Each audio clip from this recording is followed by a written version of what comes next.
Hey everyone, I'm Rick and thanks for joining me. And as always, I'd like to ask you to consider hitting the like and subscribe button to help the channel grow. I'd really appreciate it. Today we'll be looking at the Apos Audio Community Gremlin. And I'd like to thank Apos Audio for loaning me this unit for review. So what is a Gremlin? The Gremlin is a Class A hybrid, fully balanced headphone amplifier. It doesn't decode anything, it has no digital ins, and it won't power your speakers. You give it a balanced line level signal in, and you get an amplified, balanced headphone signal out. Let's take a closer look. On the front side, from the left, we have our power toggle, and it feels very substantial, nice and sturdy. It will power the unit on, and it'll also turn on your LEDs on the base of the unit, as well as the LEDs under the tubes.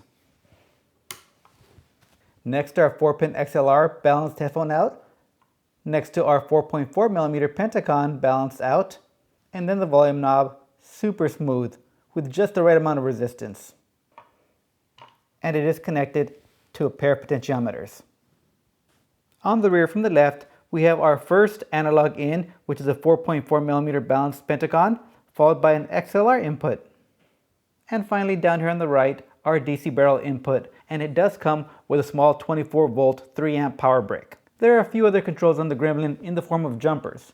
The first being a jumper to control that green LED at the base of the unit. Once again, we have it on green, and this jumper is labeled on and off. If we remove this jumper and slide it over to the next two, that'll disable the green lights at the base of the Gremlin, but not the LEDs at the base of the tubes. The other jumper is located on the other side by the tubes, and this one's labeled 12AU7 and 6922. And this will allow you to use either of those tubes, the 12AU7s or the 6922s, which are equivalent to E88CCs, if you happen to have any of those. I do not. I do wish there would have been another jumper on the LED side that would have deactivated the LEDs under the tubes as well, but unfortunately, those tube LEDs are going to be lit anytime you have this unit powered on. And the stock tubes that come with this unit are the Apos Ray 12AU7 core tubes. The top and bottom plates appear to be acrylic and not polycarbonate, and we can test this by doing the drop test.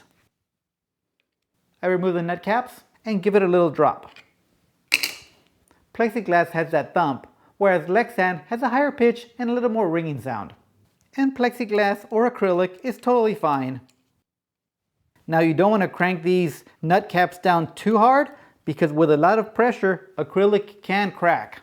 However, with Lexan or polycarbonate, those are more of an issue when you have other reactive chemicals around them, particularly crazy glue or any CA glue.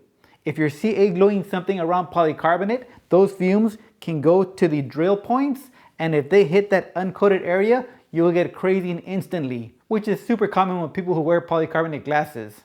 Certain fumes make those lenses craze like crazy. So acrylic is a good choice here. As for power, the Gremlin can output up to 1.25 watts per channel at 32 ohms. More than enough for most cases. And here come my opinions. I've had this little amp at my workstation for around 2 months now, and I haven't been looking forward to making this video, but here we go. I know the Gremlin has gotten a lot of positive feedback from a lot of reviewers, but I don't like it. Or maybe I don't like how it's marketed. Reading through the Gremlin's sales material, you'll see unheard of price and just $120. But the thing is it really just $120? I would suggest that if your budget is $120 for a headphone amplifier, you probably don't have a balanced DAC or headphones with a balanced cable. And at the Gremlin's starting price at $120, it really doesn't sound that great. Not that it can't sound great. Stepping up from the included Ray core tubes to the Ray Select tubes makes a world of difference. And then it does make this amplifier a great amplifier. Apos also sent me a pair of their Ray Select tubes to give them a shot, and honestly, I love these tubes.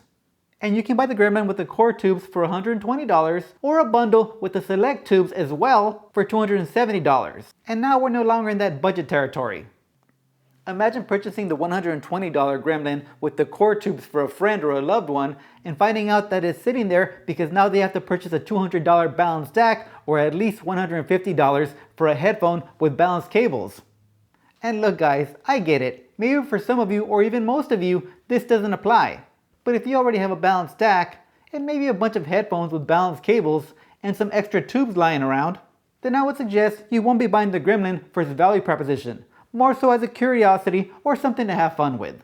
Now I might be totally off base here, so please keep it polite in the comments. These are just my opinions. So what would have made me happy here? Just to show you that I'm not about problems, I'm about solutions, here are some suggestions. Maybe the option to buy the Gremlin without the cord tubes at a reduced rate. Maybe keep the $120 starting price point, but remove those tubes and give us a single-ended in as well as a 6.5mm single-ended out. Maybe just not sell the $120 Gremlin with the cord tubes. Just sell a version with the select tubes at say $250. Any of those options would have worked for me. And I really do think Apos could have added a single-ended in and out and increased the price of this unit maybe $20 to $30. Then I wouldn't have been so critical. It's the fact that it's being sold as a value at $120 that irks me, because it's going to take quite a bit more to get the best out of the Gremlin. As for looks, aesthetically, I don't like it. It seems very DIY. And I don't mind DIY if I'm the one that's doing the DIYing. I don't like the exposed capacitor leads, like on this 2.2 microfarad cap. I don't know, maybe it is totally safe, but I'd much rather that it would have had an acrylic covering the whole thing. And I'm 100% not a fan of that green LED, but luckily that can be defeated. My partner, on the other hand, thought it was a very cool piece, and she said it would look very interesting on her desktop. However, we both agreed no on the green LED. I do think it'd be very cool if Apos could offer an aluminum chassis for the Gremlin for sale, or maybe on their website have a download link with files for 3D printing a case for the Gremlin. That'd be a nice value add as well. Now on to the all-important sound quality. I did a lot of listening on this one, but the bulk of the listening was done with two headphones. On the closed back front was a pair of Civica Robins with a balanced cable. And for open backs, I used a pair of the Audio Technica and Apos collaboration, the R70x Refine. And these guys here are awesome. I love these headphones. Apos only produced 1,000 units and did sell out of these. I love them so much that I reached out to my contact and asked if I can purchase these, but they're already called for. Hopefully they'll manufacture another batch. I'll keep my fingers crossed. Now Apos did send me the R70x Refine to specifically test with the Gremlin. And they also sent me one of their FiiO cables to test out, which is the 4-pin XLR, but unfortunately I received the wrong one. Instead of getting the Audio Technica that has 2.5mm ins, I got the one with 3.5mm. It did come in handy when recording my sound demos because I did film a video with a sound demo, so look out for that one later on. So I did use this FiiO cable. I think the color is kind of wild for me if you ask me. I would probably drop this into some black dye and dye it black. But here's how I used it. I connected the 4-pin XLR over to the amplifier, and then on the 3.5mm, I converted those to 6.35mm. And then I went into my recorder, right channel and left channel. And that's how I got you that balanced sound demo. So I did have to buy a balanced cable online. It worked out awesome though. This is an awesome set of headphones. Now the Audio Technica isn't at the build quality of the FiiO FT3 that used to be $300 as well. And I will tell you guys, that one is currently at $210 on Apos' site. So that's a killer deal there. I'll leave a link to that headphone because that is a solid value. But back to the Refine. What this one has is that it's extremely lightweight and super comfortable. I mean, it's amazing. You hardly feel anything on. It's incredible how comfortable this unit is. The sound is super detailed with a nice full bass. Super revealing of delicate notes at low volumes. And when you crank the volume up, you get great impact in the mid bass. But back to the Gremlin. When I first received the Gremlin, I set it up by my workstation, and I had to move my SMSL DO200 Pro over to my workstation as I don't have a balanced DAC in that area. And again, the Gremlin is balanced in only. The Gremlin has more than enough power to drive those R70Xs, but I've heard those R70Xs sound much better.